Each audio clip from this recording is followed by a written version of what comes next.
right, Dr. Sheri Meyers is in here with us today. She, of course, the author of Chatting or Cheating. And, you know, a lot of people think if they're writing it down, they're texting, that's not sex. That's not a relationship. Well, that's why so many of us can so innocently go and cross the line from chatting to cheating. Because we think, oh, it's just a friend. Oh, 500 million, almost 1 billion people are on Facebook. I'm just chatting with my friend.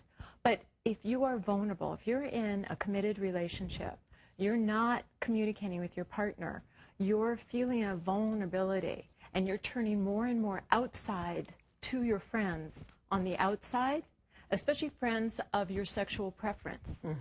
That can be very dangerous. Is that what's called emotional sex? Absolutely. Emotional sex is that unspoken chemistry that you may own or not own, but it's a secret attraction that you have with another person. And the difference between a platonic friendship and a friendship that crosses the line to cheating is that thing that's called emotional sex, because emotional sex takes over our biology.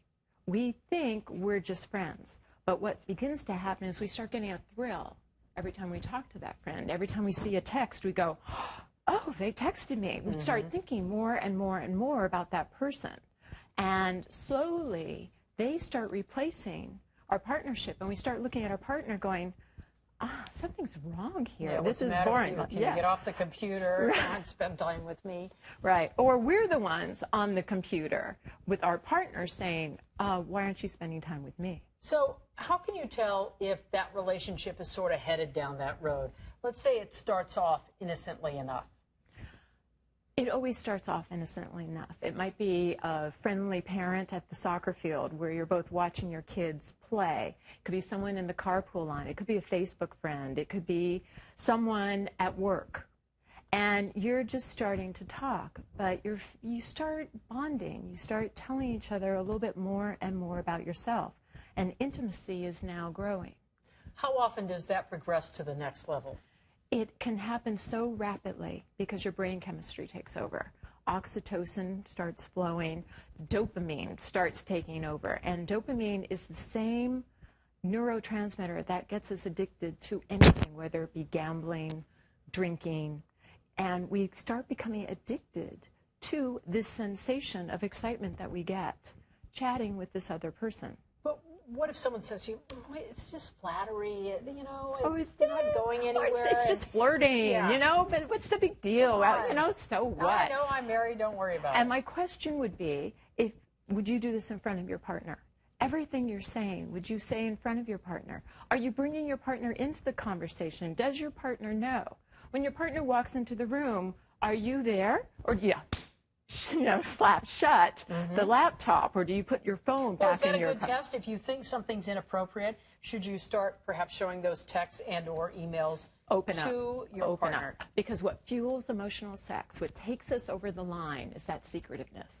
If you're starting to keep more and more secrets from your partner about this new friendship or this friendship that you have, if you're not showing those texts, if you're not bringing it up in conversation, if your partner cannot join you, that's a real dangerous sign. And the antidote is start talking to your partner and start bringing into your partnership the 3 A's. Because chances are, if you are reaching out to someone else for that kind of nourishment, it's because you're not getting it in your relationship.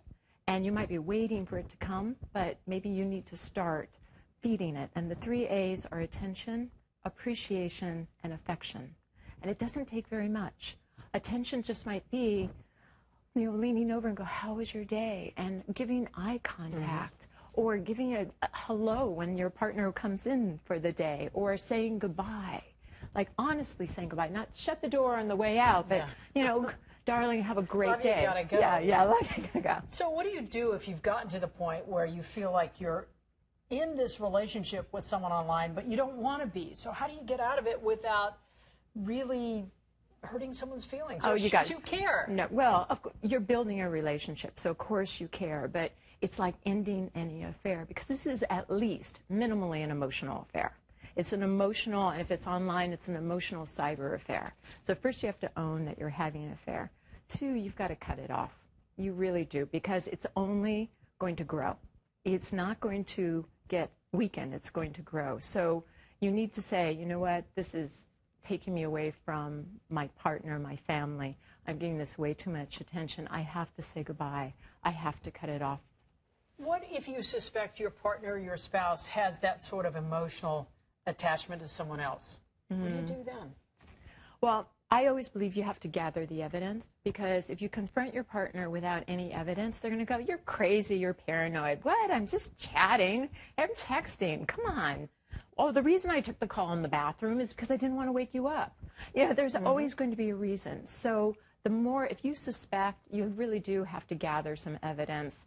You know, look at their cell phone, check their emails. So snoop a little bit. You have to snoop a little bit, get some evidence so you can say when you do confront, and I always believe when you confront to still do it with love, because if you do it with attack, you're only going to get defense. If you do it with love, you're going to hopefully get to the answers, because underneath the reason why either one of you are cheating is because there's a hole that needs to be filled, and the way to fill that hole is with love and with attention, and to start nourishing the relationship once again with the 3 A's.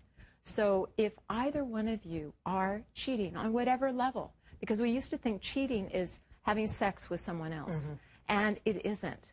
It can go quickly to that if you meet in person, but cheating starts at different levels for different people. So the first thing is to define for yourself what is cheating, and talk to your partner about it, so you make sure that you are both on the same page when it comes to that. All right, thank you very much. There you can see the name of the book is Chatting or Cheating. This is Dr. Sheri Meyers. Thank you so much for coming in. Thank you so much. Appreciate it.